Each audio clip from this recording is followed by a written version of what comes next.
Hello everyone, welcome to my UPSC. Madhya Pradesh assistant professor की regular basis पे preparation करवा रहे हैं। अगर आपने अभी तक फॉर्म नहीं भरा है तो इसका फॉर्म भर दीजिएगा।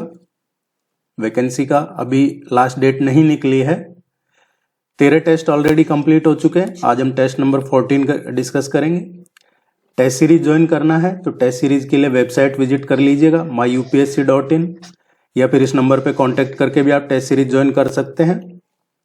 अभी इसमें 30% का ऑफर रखा हुआ है, 30% डिस्काउंट, और ये 21 मार्च तक है।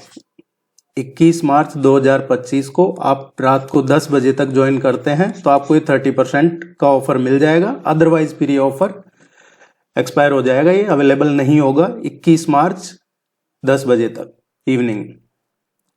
टेस्ट सीरीज में आपको आपके सिलेबस के नोट्स मिलते हैं, जो भी जितना भी आपका सिलेबस है उसके कंप्लीट नोट्स मिलेंगे। इसके अलावा प्रैक्टिस टेस्ट मिलते हैं। टेस्ट सीरीज हिंदी और इंग्लिश दोनों में अवेलेबल है। जब आपके एग्जाम में 1 महीना बचेगा उस टाइम पे फिर आपको रिवीजन टेस्ट करवाए जाएंगे, रिवीजन नोट्स भी मिलेंगे।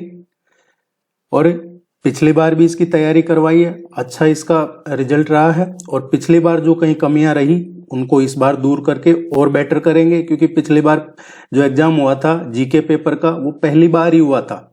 वो हमारे लिए भी नया था, लेकिन हमने सिर्फ सिलेबस को फॉलो किया और उसके हिसाब से करवाया। जो 9 जून, 4 अगस्त और 17 सितंबर को जो एग्जाम, 17 नवंबर को जो एग्जाम हुआ था 3 फेज में, इस बार 2 फेज में है, जून और जुलाई में। जी जान लगा के अपनी तैयारी में लग जाइए, क्योंकि ये अच्छी अपॉर्चुनिटी है। Let's begin. मध्य प्रदेश उच्च न्यायालय ने केस की स्थिति की ऑनलाइन कुशलता पूर्वक निगरानी करने के लिए कौन सा डिजिटल प्लेटफॉर्म अभी हाल ही में लॉन्च किया है? ये किसने लॉन्च किया है? मध्य प्रदेश हाई कोर्ट ने लॉन्च किया है। डिजिटल प्लेटफॉर्म लॉन्च किया है। किस लिए लॉन्च किया है? ताकि वो केस की स्थिति की ऑनलाइन निगरानी कर सके। जो न्यायाधीश हैं उनको केस की स्थिति की ऑनलाइन कुशलता पूर्वक निगरानी करने की अनुमति देता है। ये प्लेटफॉर्म क्या है? एक जो ट्रेडिशनल चल रहा है पेपर वर्क, तो ये पेपरलेस बनाने के लिए किया जा रहा है। ये कागज आधारित जो प्रणाली है उसको बदलने के लिए भी ये एक इनिशिएटिव है, जिससे कानूनी कार्रवाई भी तेज हो, अधिक कुशल हो, और इस पहल को लागू करने से न्यायिक प्रक्रिया में और ट्रांसपेरेंसी आएगी, देरी भी कम होगी। ये है this one, transmission of warrants, summons and reports by information technology. ये इसकी फुल फॉर्म है, transmission of warrants, summons and reports by information technology. सूचना प्रौद्योगिकी के द्वारा वारंट, समन और रिपोर्ट का प्रसारण, ये इस प्लेटफॉर्म का नाम है। जरूर ध्यान रखिएगा। मध्य प्रदेश के कितने जिलों में नक्शा कार्यक्रम शुरू किया जाएगा? नक्शा कार्यक्रम मध्य प्रदेश के कितने जिलों में शुरू किया जाएगा? ये जो नक्शा प्रोग्राम है,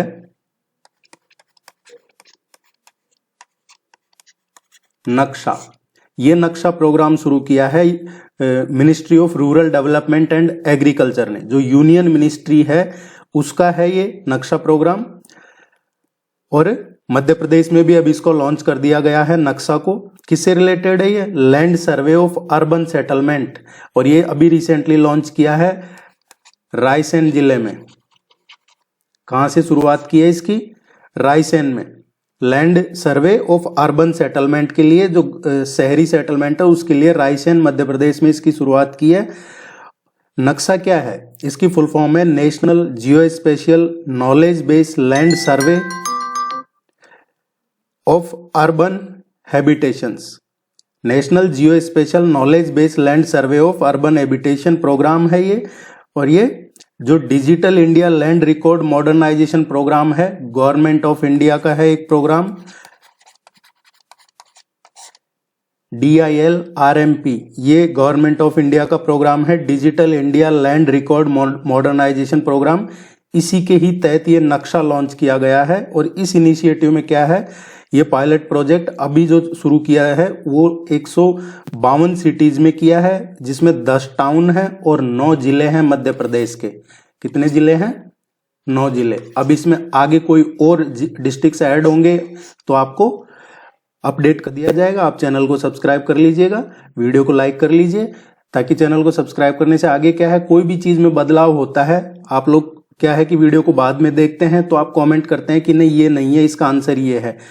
तो हम कोई भी चीज अपडेट होती है उसको अगले टेस्ट में जैसे ही वो अपडेट होती है हम उसको आपको नेक्स्ट टेस्ट में उसको करवा देते हैं क्वेश्चन में। खेलो इंडिया पैरा गेम्स 2025 का मेजबान कौन सा शहर है? खेलो इंडिया पैरा गेम्स का आयोजन 20 से 27 मार्च तक किया जाएगा। 20 मार्च से और 27 मार्च तक इसका आयोजन किया जाएगा। और ये कहाँ किया जाएगा? नई दिल्ली में इसका आयोजन किया जाएगा। और ये खेलो इंडिया पैरा गेम्स है, इसका दूसरा एडिशन है। कौन सा एडिशन है ये? इसका दूसरा एडिशन है। और पहला एडिशन है वो कब किया गया था? इसका पहला एडिशन किया गया था दिसंबर 2023 में। दिसंबर 2023 में पहली बार खेलो इंडिया पैरा गेम्स का आयोजन किया गया था, वो भी नई दिल्ली में ही किया गया था। और दूसरा इसका एडिशन है, ये भी नई दिल्ली में ही किया जा रहा है 20 से 27 मार्च के बीच में।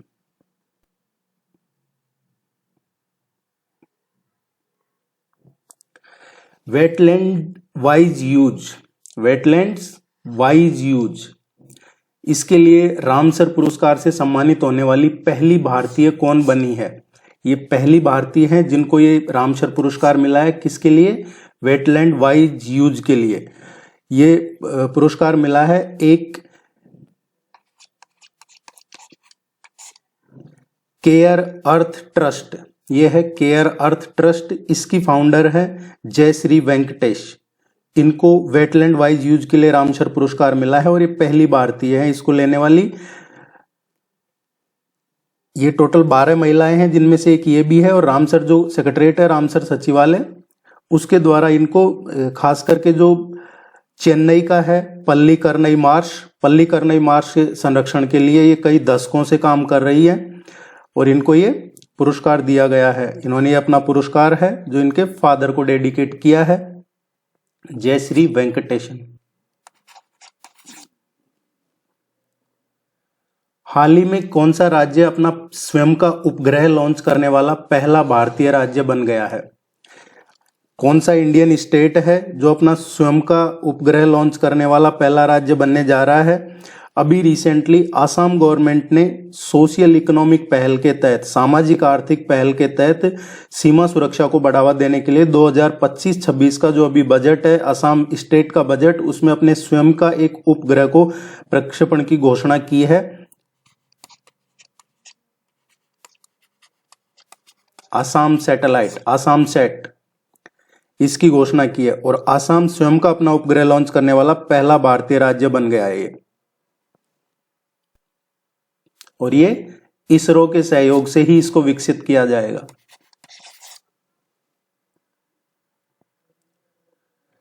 बोंगा सागर भारत और किस देश के बीच एक सैन्य अभ्यास है? ये सैन्य अभ्यास है बोंगा सागर, ये भारत और किस देश के बीच में है ये सैन्य अभ्यास? ये सैन्य अभ्यास है बोंगा सागर। इसका अभी जो आयोजन हुआ है ये 6th एडिशन था, इसका 6वां संस्करण था। द्विपक्षीय है एक्सरसाइज है ये। और इसमें ये शुरू हुआ है, अभी रिसेंटली हुआ है ये 10 मार्च 2025 को, भारत और बांग्लादेश का।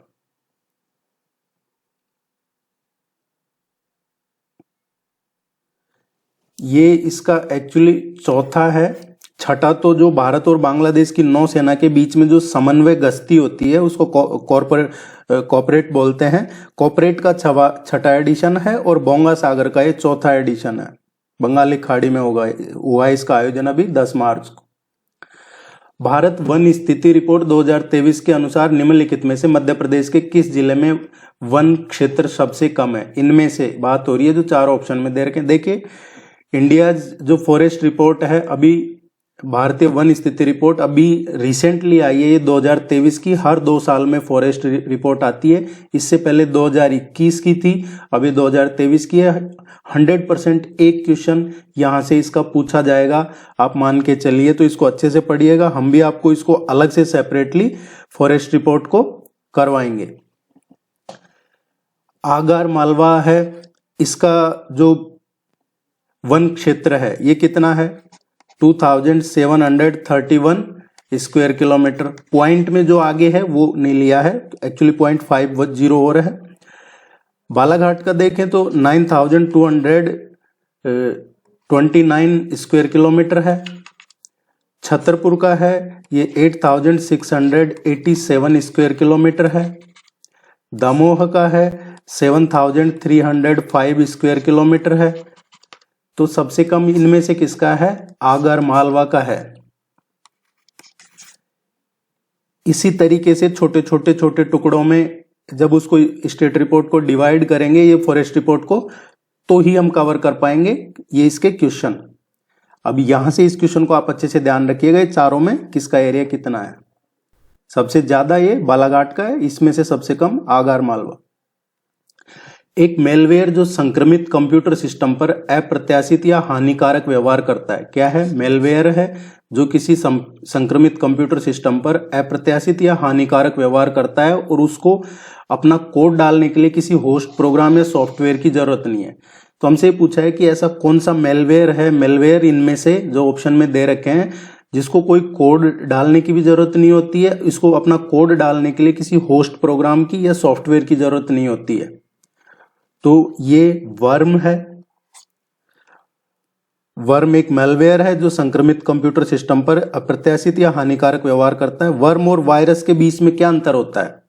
वायरस जब ही एक्टिव होता है जब उसको कोड डालने के लिए, वायरस को तो क्या है, उसको जरूरत होती है किसी न किसी ह्यूमन एक्टिव की। आप जब तक क्लिक नहीं करेंगे जब तक वायरस एक्टिव नहीं होगा। लेकिन वर्म में ऐसा नहीं है। वर्म स्टैंड अलोन प्रोग्राम होते हैं जो अपना काम करने में सक्षम होते हैं। इसके लिए वर्म के लिए कोई होस्ट प्रोग्राम या सॉफ्टवेयर की आवश्यकता नहीं होती है। जबकि वायरस को क्या है, मानव ट्रिगरिंग की जरूरत होती है, ह्यूमन ट्रिगरिंग। आपको कोई लिंक आया और उस लिंक पे जब तक आपने क्लिक नहीं किया जब तक वायरस एक्टिव नहीं होता है। लेकिन वर्म में ऐसा नहीं होता है। वर्म ये अपना इसका नेटवर्क है जो ये कंप्यूटर में खुद बनाता है।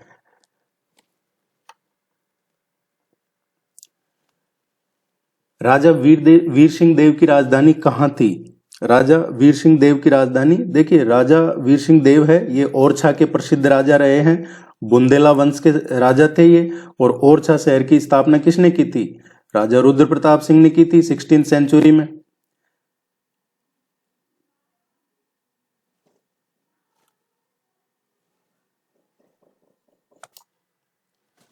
इन्होंने अपनी राजधानी किसे बनाया था?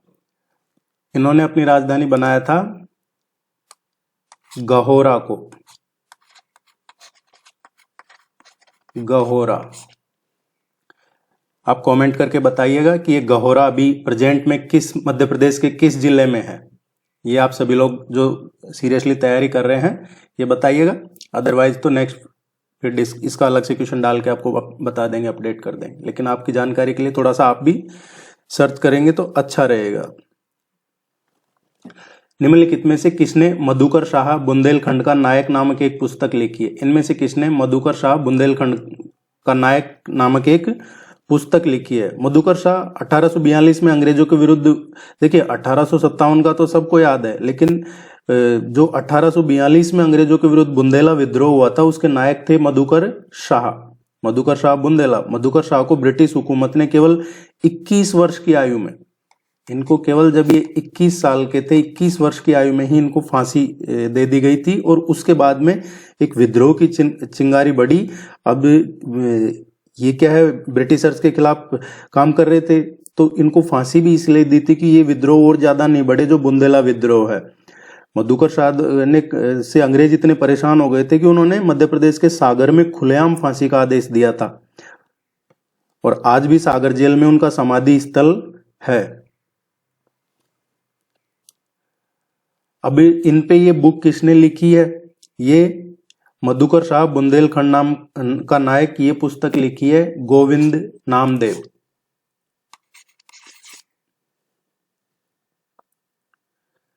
मध्य प्रदेश के उत्तर पश्चिमी भाग पर मुख्यतः कंटीले वन व झाड़ियां पाई जाती है, ये कथन है। इसका जो कारण है, मध्य प्रदेश का पश्चिमोत्तर भाग अर्ध शुष्क जलवायु का क्षेत्र है। तो इनमें से सही कौन सा है ये देखना है। देखिए मध्य प्रदेश के उत्तर पश्चिमी भाग पर मुख्यतः कंटीले वन और झाड़ियां पाई जाती है। ये तो बिल्कुल सही है कि जो नॉर्थ वेस्ट मध्य प्रदेश का भाग है वहां मेनली कटीले वन और झाड़ियां पाई जाती है, क्योंकि मध्य प्रदेश पश्चिमोत्तर भाग अर्ध शुष्क जलवायु का है। मध्य प्रदेश का जो पश्चिमोत्तर भाग है अर्ध शुष्क जलवायु का क्षेत्र है। तो इसके हिसाब से इसका जो रीजन है, एक्सप्लेनेशन है, ये भी सही है। आप इसको चैनल को सब्सक्राइब कर लीजिएगा, वीडियो को लाइक कीजिएगा। टेस्ट सीरीज के लिए myupsc.in यहाँ पे अभी आपको ऑफर मिल जाएगा, या इस नंबर पे कांटेक्ट कर लीजिएगा। आपकी कोई भी क्वेरी हो आप कमेंट सेक्शन में या इस नंबर पे पूछ सकते हैं। हु इज द को founder and executive chairman of Pinterest? एक क्वेश्चन आपके एग्जाम में पिछली बार ये जो एग्जाम हुए हैं इनमें पूछा है सोशल मीडिया साइट्स का, और हमारे सिलेबस में भी है, ये नेटवर्किंग साइट्स वगैरह आईसीटी में है। तो इसमें किसका मालिक कौन है, किसका फाउंडर कौन है, ये इस तरीके से पूछा जाता है एक क्वेश्चन। पिंटरेस्ट का कौन है? देखिए पावेल दुरोव है। पावेल दुरोव ये एक रशियन बॉर्न है, और ये टेलीग्राम के फाउंडर है। ये किसके फाउंडर है? टेलीग्राम के फाउंडर है। टेलीग्राम के फाउंडर हैं, ये जरूर ध्यान रखिएगा आप। रेड हॉफमैन की बात करें तो रेड हॉफमैन है, ये जो लिंक्डइन है उसके हैं। ये किसके? लिंक्डइन के फाउंडर हैं। केविन सिस्ट्रॉम है, केविन सिस्ट्रॉम ये इंस्टाग्राम के फाउंडर हैं। और बेन सिल्बरमैन है, ये फाउंडर हैं पिंटरेस्ट के। ये चारों नाम आप ध्यान रखिएगा।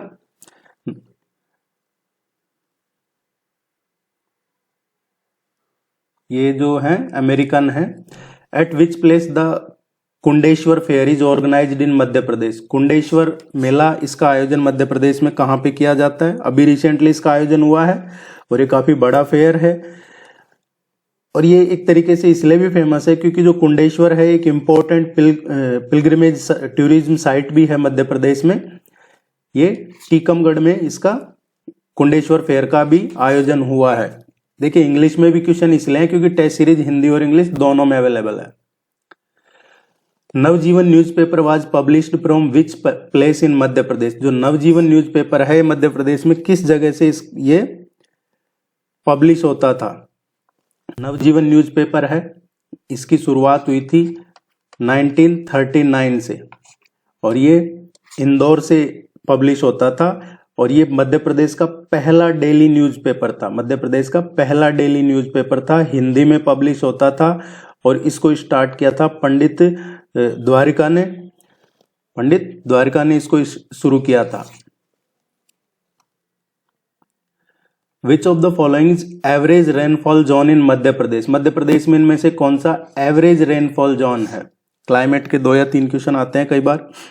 एवरेज रेनफॉल जोन है north west part of state. Madhya Pradesh का जो उत्तर पश्चिमी भाग है वो कौन सा है? वो लोवेस्ट रेनफॉल जोन में आता है।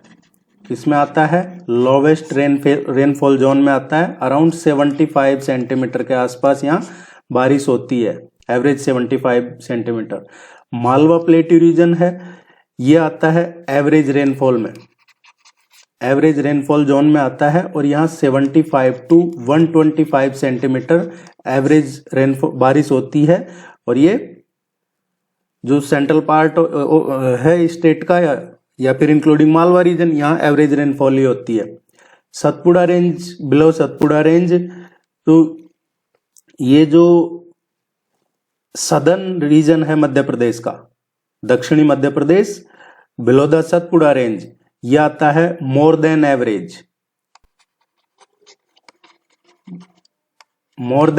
एवरेज रेनफॉल जोन में आता है।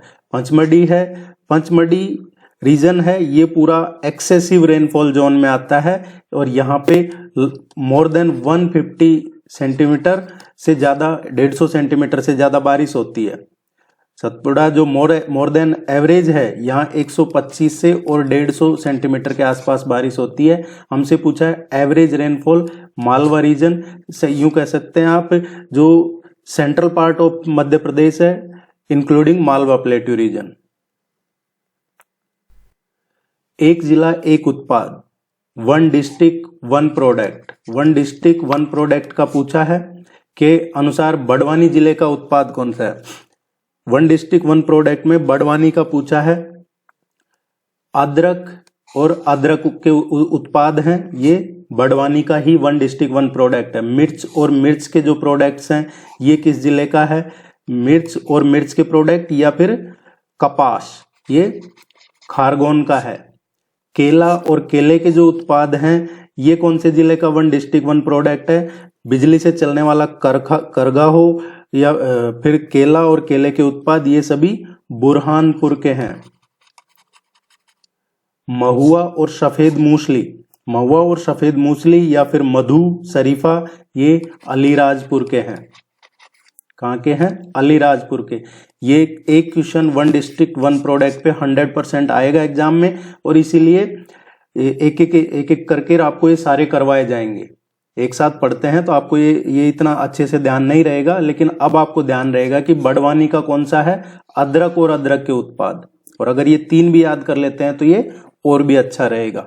और इसको एक सिस्टमेटिक तरीके से करेंगे, ऐसे नहीं है कहीं से भी रैंडम किसी भी जिले को उठा लिया, ऐसा नहीं है। वो एक पूरा सिस्टमेटिक तरीके से ही लेंगे सभी जो जितने भी डिस्ट्रिक्ट हैं।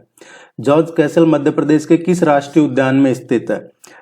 जॉर्ज कैसल माधव राष्ट्रीय उद्यान में स्थित है। जॉर्ज कैसल महल 1911 में माधवराव सिंधिया प्रथम के द्वारा इंग्लैंड के जो राजा आए थे जॉर्ज पंचम, उनके लिए बनवाया गया था 1911 में। ये माधव राष्ट्रीय उद्यान में है। मध्य प्रदेश विधानसभा के चौथे अध्यक्ष कौन थे।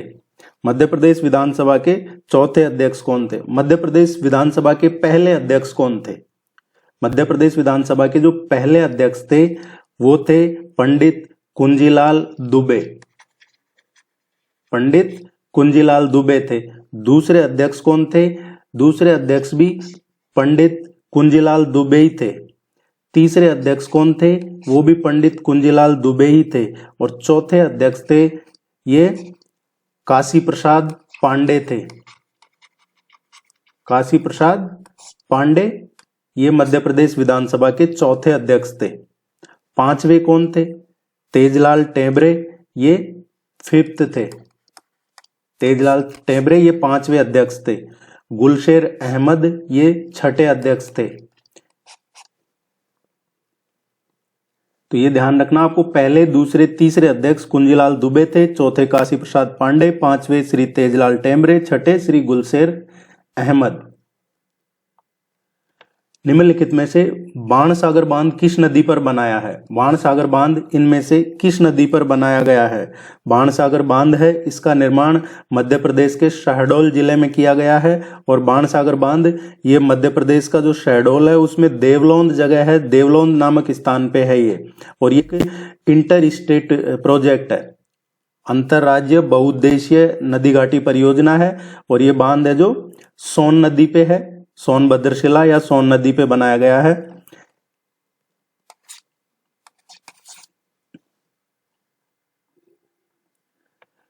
क्रिस्टोलॉकर, आई लव यू, माई डूम, सेसर और नेट्स्की। क्रिस्टोलॉकर, आई लव यू, माई डूम, सेसर और नेट्स्की ये किसके उदाहरण हैं। ये अभी काफी चर्चा में है। ये सब ये अलग अलग व्यवहार करते हैं, लेकिन ये सभी वायरस हैं। क्या है, वायरस है। और उनके निर्माण के पीछे के कारण या प्रेरणा पे निर्भर करता है कि ये इसका जो निर्माण किया है किस लिए किया है, उसकी प्रेरणा पीछे मकसद क्या है उसका। क्योंकि वायरस के पीछे कुछ ना कुछ इरादे या कोई पर्पज शामिल होता है। ऐसा नहीं है कि एक वायरस सभी जगह वो काम कर जाता है। उस पर्टिकुलर वायरस को पर्टिकुलर पर्पज के लिए बनाया जाता है। जैसे कोई वायरस पासवर्ड या डेटा चुराने के लिए, फाइलों को करप्ट करने के लिए, या यूजर का जो ईमेल है उसको हैक करने के लिए, ये कई कई तरह की चीजों के लिए बनाए जाते हैं। इसमें से ये फेमस वायरस हैं क्रिस्टोलॉकर, आई लव यू, माइडूम, सेसर, नेट्स्की। इसके अलावा हम बात करें स्लैमर है, स्टर्क्सनेट है, ये सभी वायरस के एग्जाम्पल हैं।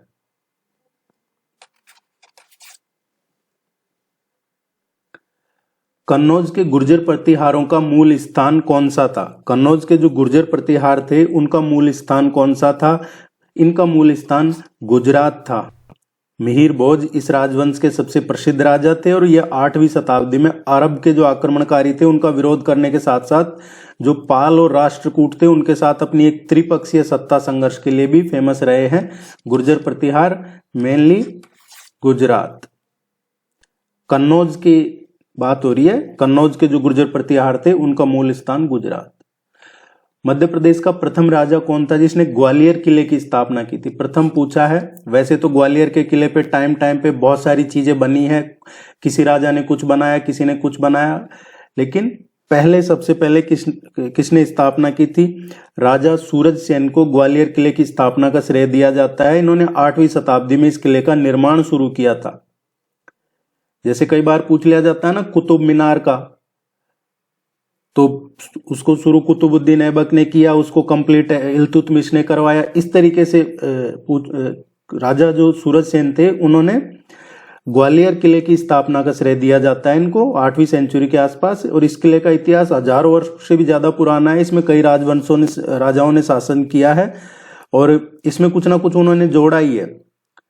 अब जैसे कच्छप घात वंश है, इस वंश के दौरान इस किले का विस्तार हुआ था और इसको एक महत्वपूर्ण सैन्य और सांस्कृतिक केंद्र के रूप में विकसित किया गया था। तोमर राजवंश है, तोमर राजवंश ने भी, इसमें एक प्रसिद्ध गुजरी महल है, इस किले में एक गुजरी महल है, उसका निर्माण जो तोमर राजा थे, राजा मानसिंह तोमर, उन्होंने अपनी रानी थी मृगनयनी, उनके लिए इस महल का निर्माण करवाया था। गुजरी महल का निर्माण ग्वालियर के किले में। ये पूछा जाता है कई बार गुजरी महल का निर्माण किसने करवाया, ये गुजरी महल किस किले में है? तो ये ग्वालियर के किले में है। तोमर वंश के राजवंश के राजा थे राजा मानसिंह तोमर, उन्होंने करवाया था।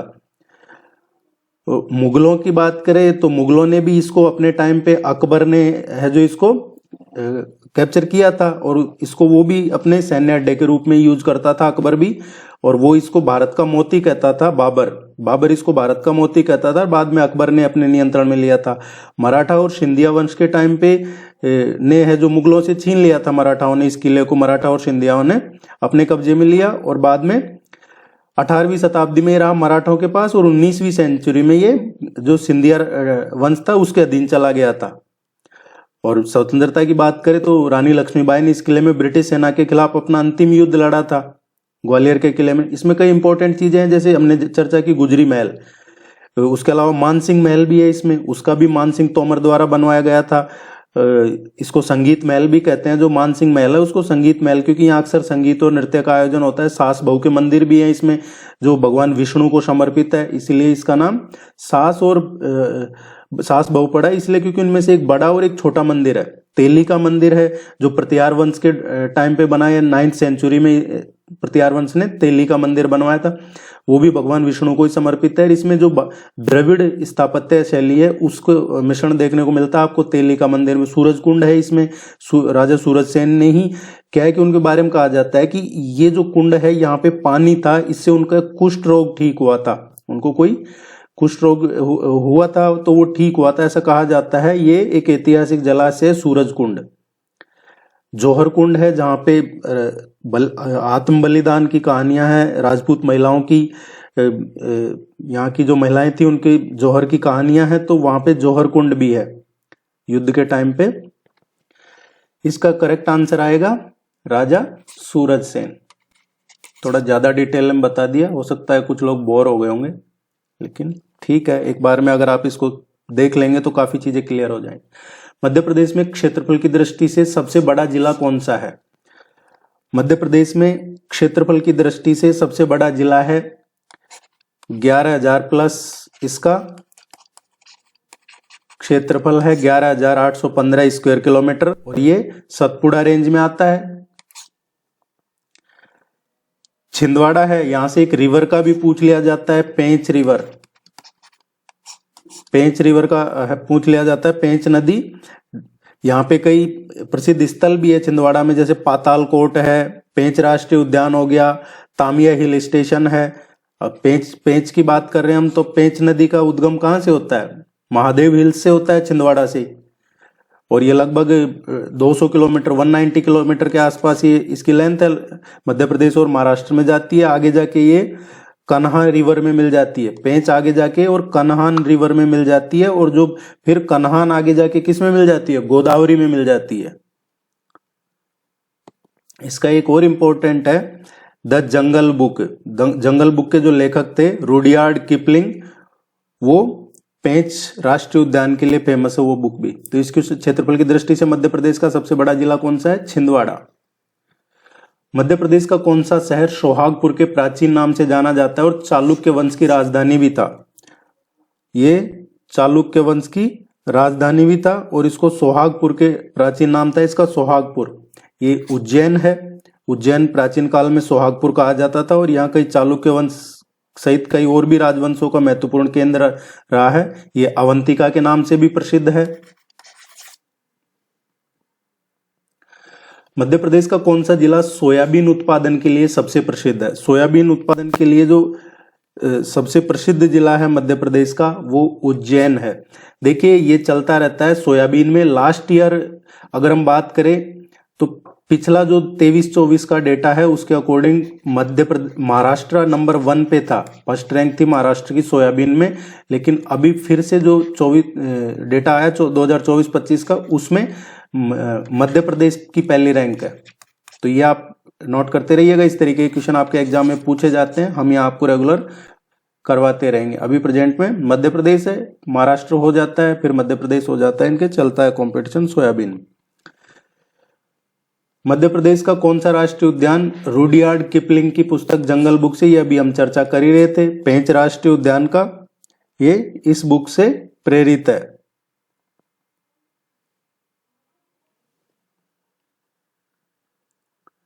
मध्य प्रदेश का कौन सा लोकगीत होली के अवसर पर मालवा और निमाड़ क्षेत्रों में गाया जाता है। होली के अवसर पे गाया जाता है, लोकगीत है और मालवा और निमाड़ क्षेत्रों में फेमस है ये। तो ये फाग है, फाग मध्य प्रदेश का एक लोकप्रिय लोकगीत है, होली के त्योहार के दौरान गाया जाता है। मालवा और निमाड़ रीजन में ये काफी प्रचलित है। मध्य प्रदेश में खाद्य प्रसंस्करण और मूल्य संवर्धन के लिए कितने मेगा फूड पार्क स्थापित हैं। ये मेगा फूड पार्क का पूछा है। अभी प्रेजेंट में 8 फूड पार्क हैं। फूड पार्क की बात हो रही है। फूड पार्क कितने हैं, 8 हैं। 2 मेगा फूड पार्क हैं और 5 कृषि प्रसंस्करण क्लस्टर हैं, एक लॉजिस्टिक पार्क है। पहला मेगा फूड पार्क कहाँ पे बनाया गया था मध्य प्रदेश में। पहला मेगा फूड पार्क 2016 में बनाया था, फरवरी 2016 को खरगोन जिले में बनाया था। और खरगोन जिले में भी तहसील है कासरवाड़, और कासरवाड़ तहसील में पनवा गांव है, वहां पे बनाया गया था। तो आपसे पूछा जाए मध्य प्रदेश में प्रथम मेगा फूड पार्क कहाँ उद्घाटन किया गया, पनवा गांव है, कासरवाड़ तहसील और खरगोन में 12 फरवरी 2016 को। और अभी प्रेजेंट में 2 मेगा फूड पार्क हैं। दूसरा मेगा फूड पार्क कहां पे है, पहला तो खरगोन में और दूसरा जो मेगा फूड पार्क है वो है देवास में।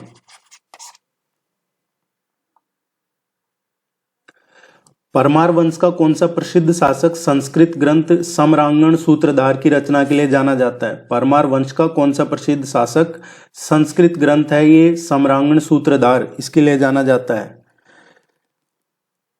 राजा भोज एक विद्वान शासक थे और उन्होंने भोजेश्वर मंदिर भी बनवाया था। और संस्कृत का जो ग्रंथ है सम्रांगण सूत्रधार, उसकी रचना भी राजा भोज ने की थी।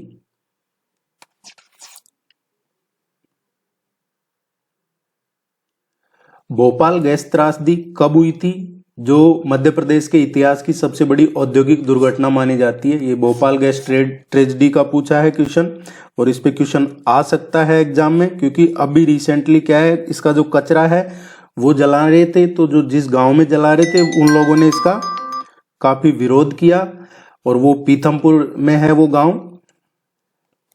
इसकी बात करें तो ये घटना हुई थी 2 और 3 दिसंबर 1984 को। इसमें भोपाल में जो यूनियन कार्बाइड प्लांट था 2 दिसंबर 1984 की आधी रात में मिसाइल आइसोनेट का रिसाव हुआ, और उसकी वजह से लगभग 5000 से ज्यादा लोगों की इसमें मौत हुई थी। ये बहुत पूरे वर्ल्ड की सबसे भयानक जो इंडस्ट्रियल त्रासदी है, ट्रेजेडी है, उनमें माना जाता है मिथाइल आइसोसाइनेट गैस का रिसाव हुआ था। मध्य प्रदेश में मुख्यमंत्री तीर्थ योजना की शुरुआत कब हुई, जो वरिष्ठ नागरिकों के लिए धार्मिक यात्रा की सुविधा प्रदान करती है? ये मुख्यमंत्री तीर्थ योजना का पूछा है। मुख्यमंत्री तीर्थ दर्शन योजना है, ये 2012 में शुरू की गई थी वरिष्ठ नागरिकों के लिए। और राज्य के जो 60 वर्ष से अधिक के वरिष्ठ नागरिक हैं, महिलाओं के लिए 2 वर्ष की छूट थी, और राज्य के बाहर किसी निर्धारित स्थान पर जाने के लिए उनको एक मुश्त सहायता प्रदान की जाती थी। बी इसका करेक्ट आंसर है। अगर आपने शुरू में स्किप कर दिया है वीडियो तो देखिए myupsc.in पे जाके अभी ऑफर चल रहा है 30% का, आप टेस्ट सीरीज ज्वाइन कर लीजिएगा, या इस नंबर पे कांटेक्ट करके भी टेस्ट सीरीज ज्वाइन कर सकते हैं। 30% का ऑफ है, 21 मार्च तक रहेगा। 21 मार्च को 10 बजे तक 10 PM तक इवनिंग में आप ज्वाइन कर सकते हैं, तो ऑफर मिल जाएगा। अदरवाइज फिर जो रेगुलर प्राइस है वो एप्लीकेबल हो जाएगी। और वीडियो को लाइक करना है, चैनल को सब्सक्राइब करके सपोर्ट करना है, और कोई क्वेरी हो पूछ लीजिएगा। Thank you very much, all the very best, good luck.